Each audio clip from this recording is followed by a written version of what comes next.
Amém ou misericórdia? Vocês estão ficando espertos. Ficando craque. Acharam Mateus capítulo 17, versículo 1? Então, esse trecho do Evangelho de Mateus é sobre o que nós ouvimos domingo, que é sobre a transfiguração. A forma como Mateus constrói esse trecho, ele constrói relembrando a criação. Então, a primeira fala, a primeira linha está escrito, 6 dias depois. Nós vamos parar aqui, é nos 6 dias. Tudo tem um sentido. Por que colocou 6 dias depois? 6 dias depois de quê? Vocês leram? Vocês tiveram curiosidade de ver o que estava atrás? Algum sacerdote que vocês escutaram explicou o que era 6 dias atrás. O que aconteceu uma semana antes? O que Jesus falou? Jesus fez o anúncio, o primeiro anúncio, que ele iria morrer. Foi quando Pedro fez aquela confissão de Cesareia de Filipe: tu és o Cristo, Filho de Deus vivo. Aí Jesus conta que ele vai morrer. Aí Pedro chama Jesus e fala: que é isso? Vem cá nós dois. Vai não, Senhor, Deus vai fazer isso não. Aí Jesus fala com ele: passa para trás, Satanás, ele não me atrapalha. Lembram disso? Então, 6 dias depois, Jesus pegou quem? Pedro, Tiago e João. Tiago e João são... Se vocês forem ler Moisés também subiu ao monte, com Arão e os 2 filhos de Arão que eram irmãos. Tudo tem uma relação. Foi quando Moisés recebeu as tábuas da lei e ele não percebeu que ele brilhava, né? O povo que ficou assustado que o rosto dele brilhava. Aqui Jesus vai conversar com Moisés e Elias, mas a luz que sai, Jesus não, ele é Deus, né? No humano revela o divino, aquela luz é dele, né? É do próprio Deus, né? Então, mas tem esses 6 dias depois. Quando a gente vê o calendário judaico, no 7º dia, 6 dias, sexta-feira é véspera do sábado, que ele celebra o Shabá, que é quando Deus descansa, que vê a criação dele perfeita e descansa. Isso é o 7º dia, quando Deus encerra a criação e vai descansar. Tanto que os judeus não fazem nada no sábado, nada. Mas nós estamos no 6º dia.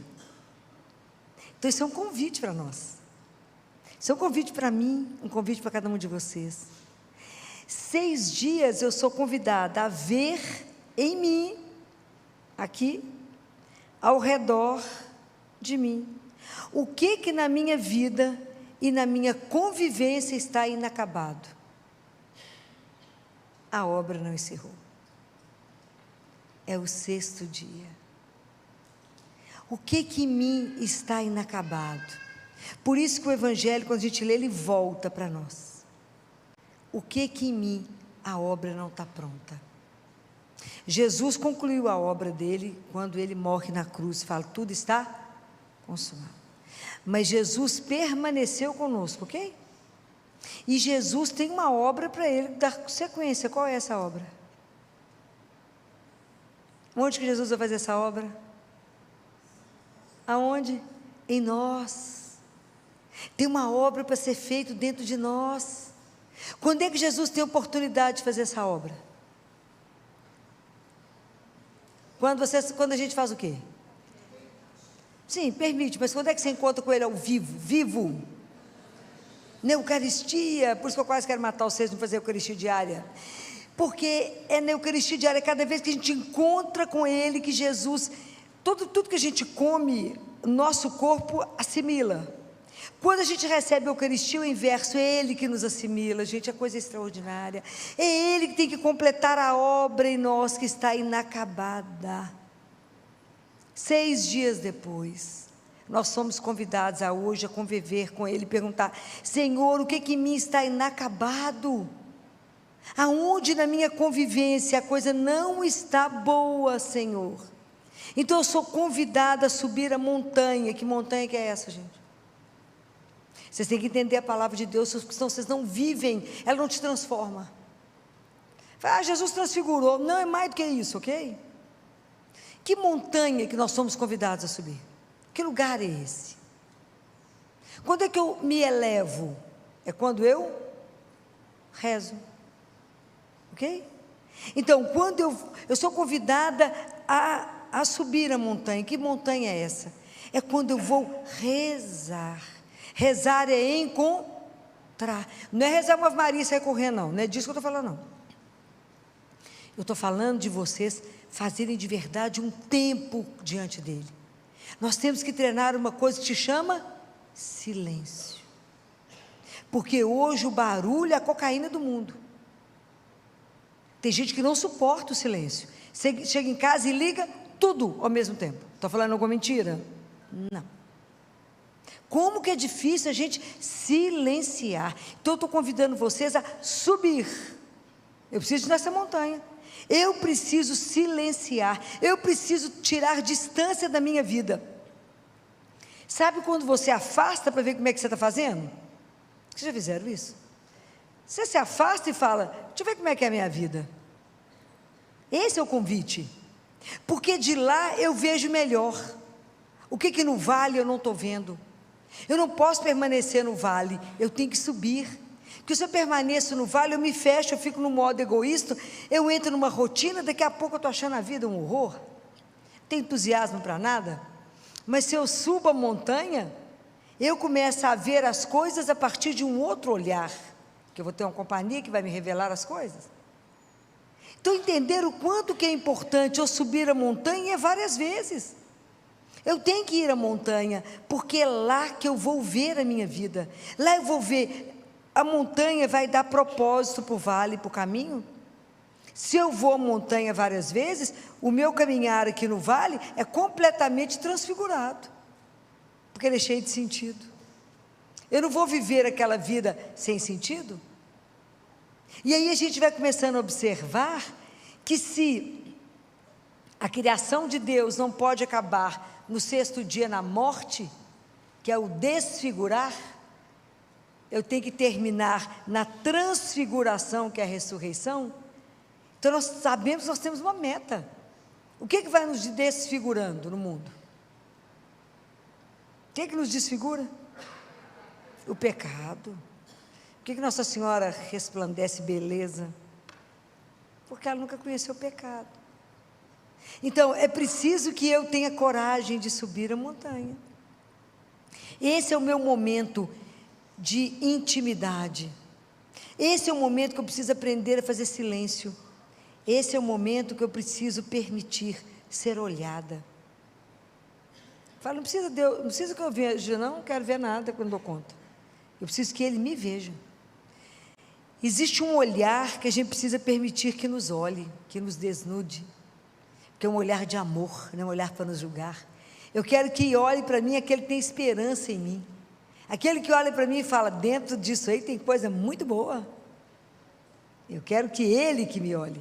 Então eu preciso estar na montanha com Ele, porque eu preciso me silenciar, eu preciso me permitir ser olhada, ser desnudado, ele falar, isso não está bom, Filó, isso não corresponde a ser filho do Altíssimo, isso não pode estar na sua vida, isso precisa ser transfigurado, isso tem que mudar, a forma de conviver está errada. Quando é que eu vou fazer isso? Eu tenho que treinar, eu tenho que aprender a ter silêncio, para discernir a voz que é dele, porque eu preciso ouvir, a mesma coisa que Jesus ouviu. Eu preciso ouvir. A mesma coisa que Pedro, Tiago e João ouviram. Este é o meu filho amado. Este é, porque quando Jesus, Ele é filho de Deus, Ele nos faz também filhos. Eu preciso entender que eu sou um filho, uma filha amada de Deus. Porque isso muda a minha história. Muda. Saber que eu tenho um pai. Que isso é incondicional. Eu tenho um pai, então eu nunca serei desamparado. Eu nunca estarei sozinha. Ele nunca vai me abandonar. Ele nunca vai deixar alguma coisa além do que eu sou capaz. Desde que Jesus veio ao mundo, ninguém mais é só. Por que eu falo isso? O que ele falou? Ele falou 366 vezes, para contar. Qual que é? Eis que estou convosco todos os... A gente não acredita nisso não. A gente vive perdido. Mas eu preciso ouvir isto. Eu preciso entender essa frase. E sair de lá com o coração repleto. Porque se eu desço de uma oração olhada, amada, tocada por Ele, e escuto: você é minha filha amada, você é meu filho amado, o que vai te impedir de cumprir o que você vai fazer? Ninguém. Ok? Então, é preciso que a gente tenha esses momentos profundos, porque nós corremos tantos riscos. Um deles é a tentação de Pedro. Qual foi a tentação de Pedro? Jesus chegou que está bom demais, meu filho, vamos fazer 3 tendas, a gente fica quieto aqui, ué. Por que eu tenho que descer, Senhor? Por que eu tenho que me comprometer com meu irmão? O problema é dele, ué. Essa é a religião que ele falou? Qual é o primeiro mandamento? E o segundo? Amaru? Coma? Então não existe uma religião que não se comprometa com o outro, senão ela está errada. Essa não é a de Jesus. Nós temos que descer para continuar a obra dele, para continuar sendo o braço dele, as pernas dele, os olhos dele, o ouvido dele. Não tem jeito, eu tenho que me comprometer com o irmão. Essa é a grande diferença. Eu não posso ter uma religião que eu não me sujo, no sentido de que eu tenho que estar ali com onde meu irmão está, eu tenho que tirar ele lá da lama onde é que ele está. Eu tenho que me envolver com o sofrimento dele, sim, e transformar isso. No mundo que a gente vive com tanta injustiça, com tanta coisa errada, nós temos que nos comprometer, já que somos cristãos. Mas a nossa tentação é ter uma religião acomodada, aonde eu não me comprometo, aonde, problema do outro que não reza, eu vou lá, rezo, estou muito bem, problema do outro, não, o meu compromisso com o outro, isso é muito sério. Nós nunca vivemos uma época de tanto cristão sem Deus. Eu estou falando uma mentira, gente? Estou não, porque o povo está morto. Cadê a paixão de viver Jesus?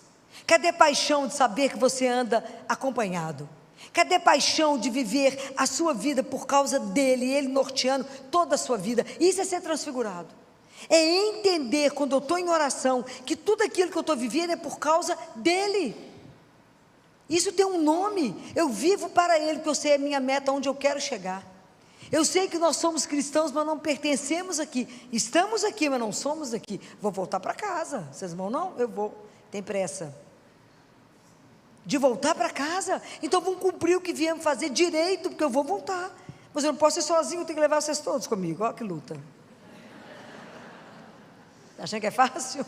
Já estou aprendendo pelo menos a abrir a Bíblia, sabia achar Mateus, ó, que encanto. Ficava doido que não achava.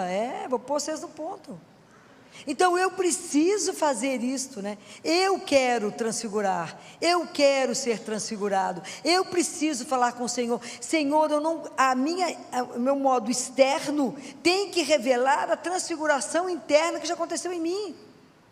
A minha vida tem que revelar o Deus que eu creio. Eu tenho que revelar que eu sou uma filha amada, não falando, vivendo. E eu tenho que mostrar para o meu irmão que ele é um filho amado, que Deus se preocupa também com ele. Como? Cuidando dele. Quando você ajuda o outro, você é exatamente o intermediário da misericórdia de Deus para ele. Isso é extraordinário. O pai fala: vai lá, faz aquilo ali para mim, ó. Acode o seu irmão ali agora. Vai lá, acode o seu irmão. Por quê? Porque eu amo. Como eu te amo, eu o amo. Deus não faz diferença com os filhos dele. Deus não faz acepção de pessoas. Ele jamais ele irá te decepcionar. E isso é de uma seriedade absurda. Isso é real. Então, quanto mais eu tiver momentos de oração, mais momentos eu terei de compreensão da vida que eu tenho aqui para poder viver. E dar conta de vencer quando a vida quer me instalar naquilo que, aquela religião asséptica, que você não se mistura, e que você está muito bem, confortável ali naquele cantinho. Não. Fulano, você tem que bater na porta agora? Uai, mas agora que eu estou precisando. E se fosse eu? E se fosse Jesus, você ia responder dessa forma? Na casa da minha mãe, muitos anos atrás, tinha uma funcionária, que a gente estava sentado para almoçar, tocava campainha, tocava lá em casa aí, falava, mas isso é hora de alguém vir pedir comida? Eu falei, vem cá, uma coisa, deixa eu te contar um segredo. E se for Jesus?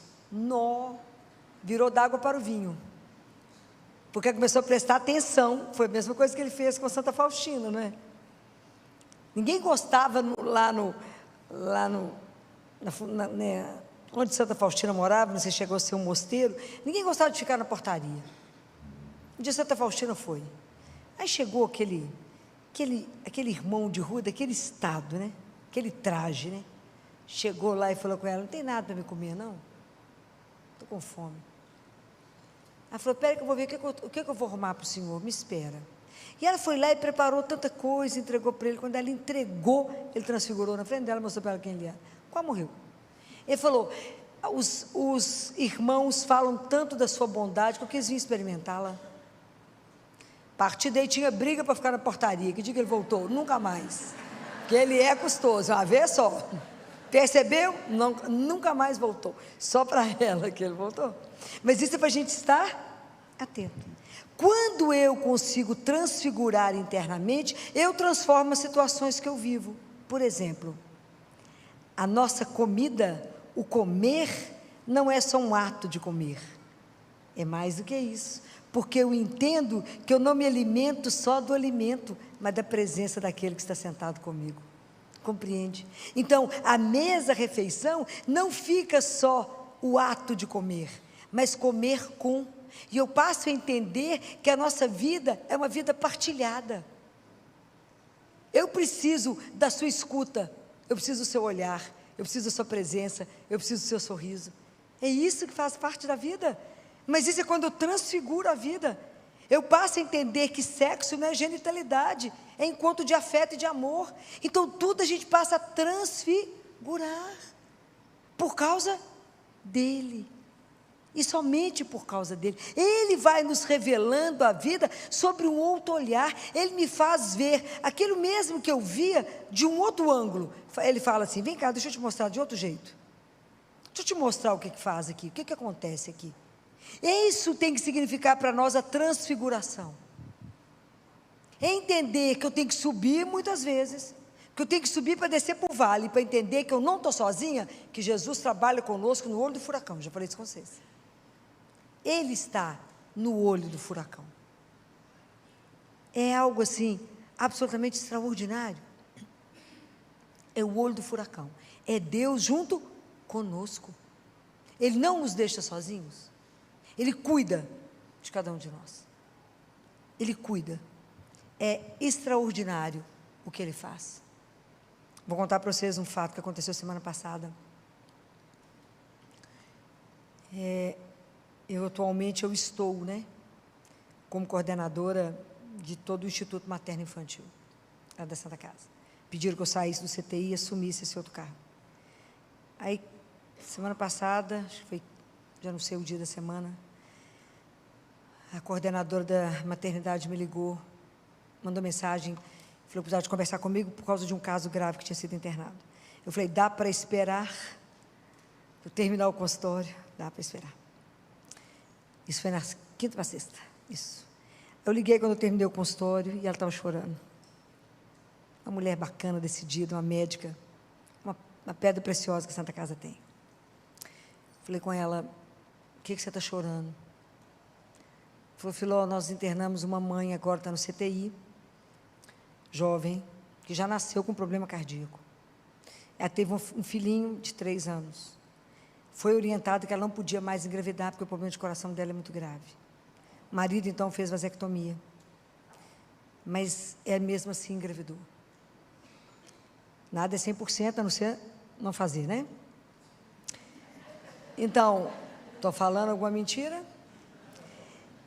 Então, o caso é grave, o coração piorou demais.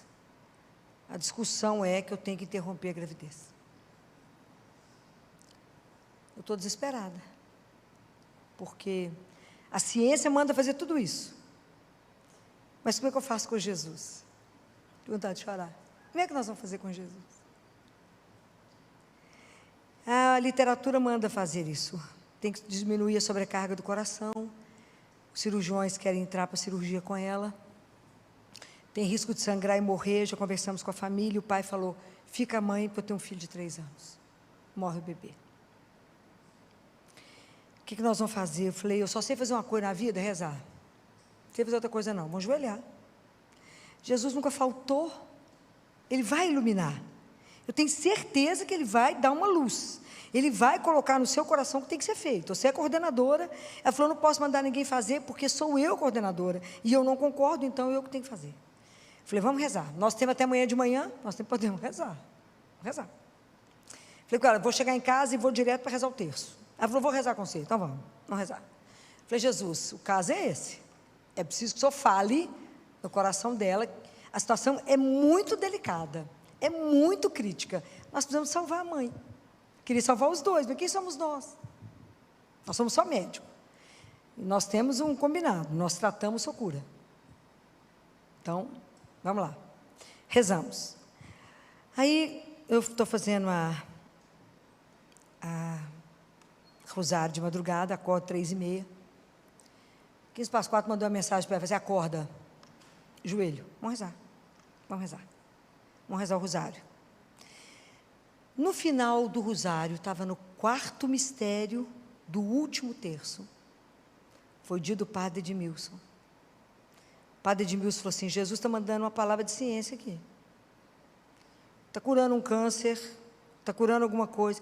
E tem um coração, tem um problema no artério, não precisa fazer nada não, está tudo tranquilo. Fiquei louca.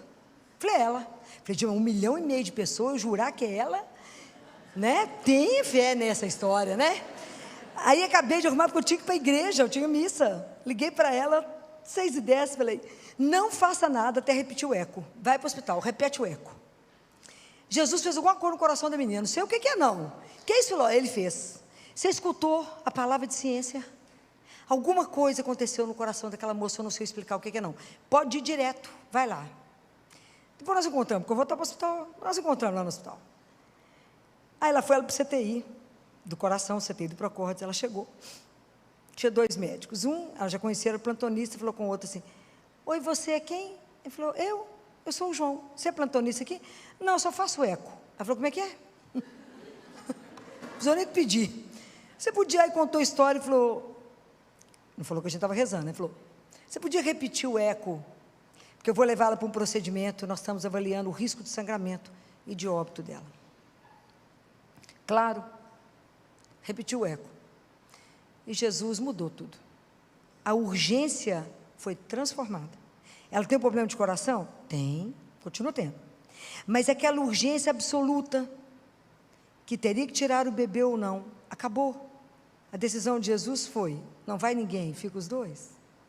Isso é extraordinário, eu chorava tanto. Chorava eu e ela, né? E vai ter que operar? Não sei se vai precisar operar, talvez um dia. Mas naquele momento foi autorizado que a gravidez permanecesse. É desse Deus que eu falo com vocês.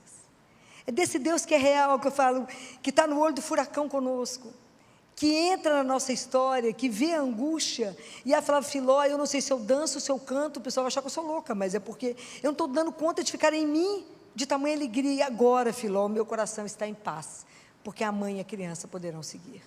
Então, esse é o Deus que eu creio, o Deus da vida, o Deus que muda a história, que mudou a história, virou um buchista. Você pode imaginar o que virou o CTI, quando falou, não tem mais a urgência que tinha. Isso é Deus, gente, vivo e real. É desse Deus que eu falo com vocês, que vocês têm que experimentar, esse Deus que a gente dobra o joelho, Ele sabia da nossa urgência, Ele sabia que a gente tinha algumas horas, e Ele mudou a história. E isso é de morrer de chorar. Isso é de uma emoção que eu não cabia em mim sexta-feira, nem eu nem ela, de ver assim um Deus tão perto, né? Que entra conosco na história e fala, aquilo que está escrito aqui, ó, não tenhais medo.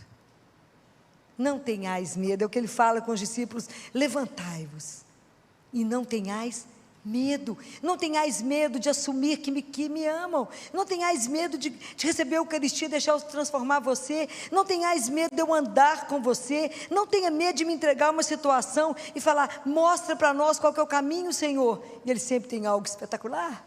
Quando é que eu e ela imaginávamos que Ele ia inverter, ia mudar a história? Quando que a gente podia imaginar que Ele ia fazer isso? Mas Ele fez. Ele fez. Então, porque Ele é Deus. É o Deus do impossível, é o dono da vida. Mas eu chorava tanto que eu falava com Ele, o Senhor cada dia me surpreende mais, porque é encantador. Nós passamos uma noite angustiado rezando, e de manhã o Senhor transformou tudo. Então é disso que eu falo com vocês quando eu falo, acreditem, né? Viva de verdade uma vida com esse Deus vivo que tem que contagiar vocês.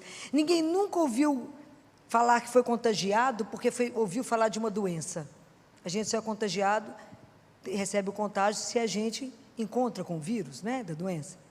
É preciso que vocês passem esse Deus vivo para as pessoas têm que ter essa alegria de saber que eu não estou só, e que todos nós somos amados, aquela mãe era amada, aquele bebê é amado, aquele pai é amado, todos somos amados, igualmente por Ele, e se pedirmos ajuda, se dobrarmos o joelho e falar, nos dá uma luz, Senhor, o que é para fazer nessa situação tão difícil? Não precisa fazer nada, que foi o padre Edmilson falou, não vai precisar fazer nada, eu falei, é para nós, é esse caso, é para nós.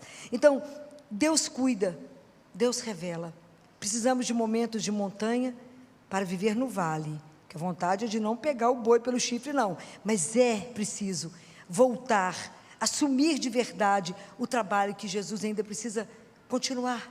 Somos nós os discípulos dele, somos nós que temos que nos transfigurar para revelar, não temos a luz, não somos a luz, mas para revelar aquele que pode brilhar qualquer situação escura, qualquer situação que fala não tem saída, fala não tem para nós, mas Ele é Deus, é o nosso Deus impossível. Então, coragem, seja lá que situação que você estiver vivendo, coragem, levanta, o nosso Deus é vivo, escute dele falando para você, você é meu filho ou minha filha amada, eu olho para você porque eu tenho esperança, eu tenho certeza que você vai dar conta, por quê? Porque eu estou contigo todos os dias. Vamos pedir a Jesus que nos dê essa graça, a graça de conseguir na nossa vida vários momentos de ir à montanha, vários momentos de ficar sozinho com Ele.